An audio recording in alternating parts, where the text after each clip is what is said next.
सर्व पत्रकार बंधूंचं स्वागत। राष्ट्रवादी काँग्रेस पार्टी अजितदादा पवार गटाकडून आजची पत्रकार परिषद आम्ही घेत आहोत।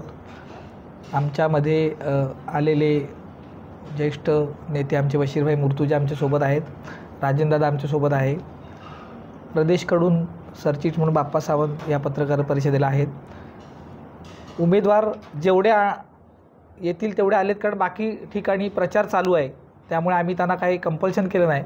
पण आमचे किल्ल्यातले उमेदवार आहेत, आमचे अस्मिता चौंडे आहे, आमचे ॲडव्होकेट राकेश आंबरे आहेत, बशीरभाईंच्या मिसेससुद्धा मिरकरवाडा वगैरे त्या भागात फिरत असल्यामुळे बशीरभाई त्यांचं प्रतिनिधित्व करत आहेत। पत्रकार परिषद घेण्याचं कारण असं की मुळात महायुतीतनं आम्ही बाहेर का पडलो ते पण सांगायचं होतं, आणि काही शहरामध्ये अफवा पसरवल्या गेल्या आहेत, त्यासाठी पत्रकार परिषद आम्ही घेतो आहे।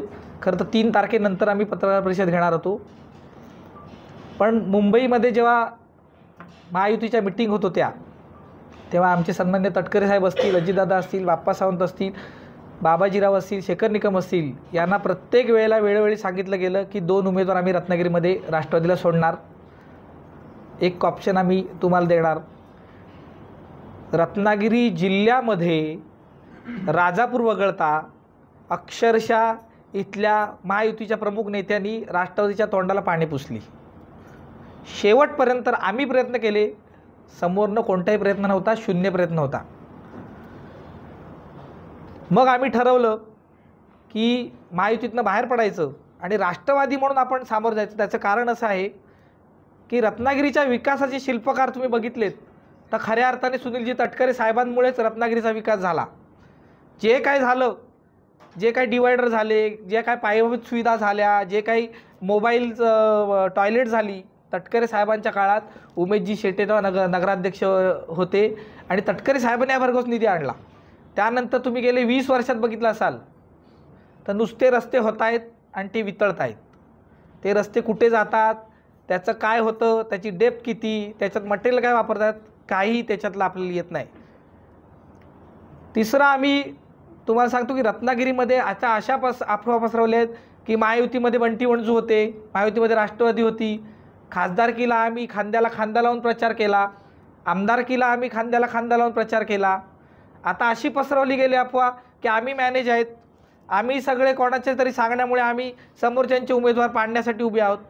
तसं मुळीच नाही आहे, कारण आमच्याकडे आमच्या 15 नंबरमध्ये अस्मिता चौंडे आमच्या उमेदवार आहेत, ज्या शेवटच्या नगरपालिकेमध्ये नगरसेवक होत्या। आमचे ॲडव्होकेट राकेश आंबरे आहेत, आमची सर्वसामान्य घरातली सृष्टी आडोमकर आम्ही दिलेली आहे मच्छी मार्केटमध्ये। गेले कित्येक वर्ष नगरपालिकेमध्ये तेच सगळे चेहरे आहेत, जसे ते नगरसेवक कामालाच आहेत।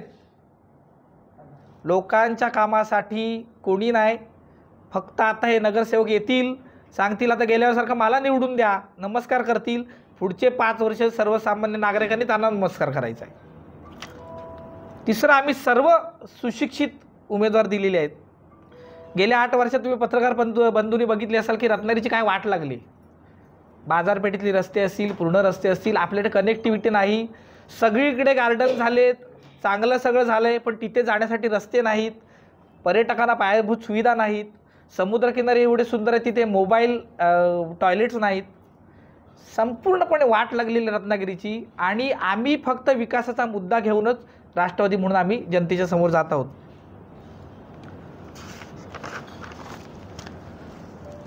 आता अजून एक नवीन आहे की प्रचार करताना आमच्या वहिदा बशीरभाई मुर्तुजा नगराध्यक्षपदाचे उमेदवार आहेत, आम्ही पहिला मुस्लिम उमेदवार रत्नागिरीमध्ये दिला आहे, पण तिथेही आता काही हिंदू लोकांचं सांगितलं गेलं आहे की मुस्लिम उमेदवाराला मतं देऊ नका। मुळात हिंदू मुस्लिम हा मुद्दाच नाही आहे। रत्नागिरीमध्ये हिंदू मुस्लिम हे एकोप्यानेच नांदतात, लहानपणापासून सगळे एकमेकांच्या सणासुदीमध्ये सहभाग घेतात, त्यामुळे आम्ही मुस्लिम उमेदवार दिला आहे म्हणून आता मुस्लिम उमेदवारांना मतं देऊ नका। म्हणजे मुस्लिम उमेदवारांचा वापर किंवा मुस्लिम मतांचा वापर फक्त स्वतः मतं घेण्यासाठी करायचा आणि त्यांना मग कोण उमेदवार दिला तर त्यांना मतं देऊ नका, हे चालणार नाही। मुस्लिम समाजातील सर्वसामान्य नागरिकांनी पण याचा विचार केला पाहिजे की मुस्लिम समाजाने ह्या वेळेला कोणाला मतं दिली पाहिजेत। रत्नागिरी नगरपालिकेच्या अनेक शाळा आज बंद आहेत. जिथे लोकमान्य टिळक शिकले ती लोकमान्य टिळकांची शाळा आहे, त्याच्या ग्राउंडमध्ये शाळा बांधली. मुलांना खेळायला ग्राउंड तुम्ही सध्या परिस्थिती जाऊन बघा. आणि पाटीजी, मी त्या शाळेत शिकलेलो आहे, पाटीजी पूर्ण ती शाळा होती विठ्ठल मंदिरपर्यंत, तिथं भविष्यात शॉपिंग कॉम्प्लेक्स होणार आहे. म्हणजे शिक्षणाचा अभाव. गेले 15 वर्षात 20 वर्षात नगरपालिकेतल्या एकाही नगरसेवकाला असं वाटलं नाही की मुलांना शिक्षणाच्या संधी उपलब्ध करून दिल्या पाहिजेत, चांगलं शिक्षण दिलं पाहिजे. तुम्ही इतर जिल्ह्यांमध्ये गेलात तर तिथल्या नगरपालिकेने, महानगरपालिकेने त्या शाळा CBSE म्हणून कन्वर्ट केल्या आहेत. स्वस्त शिक्षण तिथे दिलं जातं आहे. गरिबांच्या मुलांना मोफत शिक्षण आहे. राष्ट्रवादी म्हणून विकासाच्या दृष्टीनेच आम्ही लोकांकडे सामोरं जातो आहे. आम्हाला कोणी उभं केलेलं नाही. आता आमच्याकडे तेलीहळ्ळीमध्ये एक असा नवीन तेली समाजाच्या लोकांमध्ये असा एक भ्रम पसरवला गेला आहे की आम्हाला कोणीतरी उभं केलं आहे. तिथं राहुल रसा नावाचा एक चांगला मुलगा 15 वर्ष काम करतो आहे. दया चौंडेंबरोबर तो काम करत होता. त्याचं तिकीट ह्या वेळेला डावललं गेलं. आम्ही त्याला तिकीट देत होतो, पण काही त्याच्या कारणं असतील, त्याच्यावर कोणाचं बर्डन आलं असेल, त्यामुळे तो नाकारला आणि त्याने तिकीट. पण एक चांगला मुलगा तिथे गमावायला गेला. तिथे आम्ही तेली समाजाचा राकेश आमरे दिला आहे. म्हणजे तिथलं अस्तित्वच नष्ट करण्याचा काही पक्षांचा तिथं घात आहे. आणि आम्ही आपल्या माध्यमातून जनतेला सांगतो की राष्ट्रवादी काँग्रेस पार्टीचं घड्याळ सगळ्यांना माहिती आहे. घड्याळानेच सगळीकडे विकास केलेला आहे. आमच्या पक्षाचे अध्यक्ष जे उपमुख्यमंत्री अजितदादा पवार आहेत, त्यांनी भरघोस निधी 150-200 कोटी रुपये मागे दिले. तुम्ही बघितलं असाल, सगळे पत्रकार बंधू असाल, त्या कार्यक्रमांना अजितदादा स्वतः होते. काय झालेलं आहे की उपमुख्यमंत्री आमचा असून जिल्ह्यात आम्हाला कुठेही महायुतीत घेतलं नाही आणि आम्ही स्वाभिमानाने बाहेर पडलेलो आहे. आणि याही पुढेही आमची लढाई चालू राहील. ह्याच्याही पुढच्या इलेक्शन सगळ्या असंच जर का महायुतीमध्ये वागलं तर भले राज्यात आणि इतर ठिकाणी महायुती असेल, पण रत्नागिरी शहरामध्ये आम्ही महायुतीमध्ये नसू. कारण आम्ही जनतेसाठी काम करू. तुम्ही बघितलं असाल की जनतेसाठी मी अनेक वेळेला रस्त्यावर उतरलेलो आहे. त्यामुळे आपण जनतेसाठी काम करू. आपल्या माध्यमातून मी सर्वांना विनंती करतो, जनतेला विनंती करतो की राष्ट्रवादी काँग्रेसच्या पाठी खंबीरपणे आपण सर्वांनी उभे राहा. की कुठेतरी असं सांगितलं गेलं किंवा कुठेतरी असं आम्ही मॅनेज झालो आहे, आम्हाला कोट्यावधी रुपये मिळालेले आहेत, किंवा मग आत्ता मला असे अनेक उमेदवार माहिती आहेत की ज्यांना सांगितलं आहे की कॉप्शन करणार. मुळातच 5 वर्षात 10 नगरसेवक कॉप्शन होणार आहेत आणि 34-35 जण मला माहिती आहेत की तुला करणार.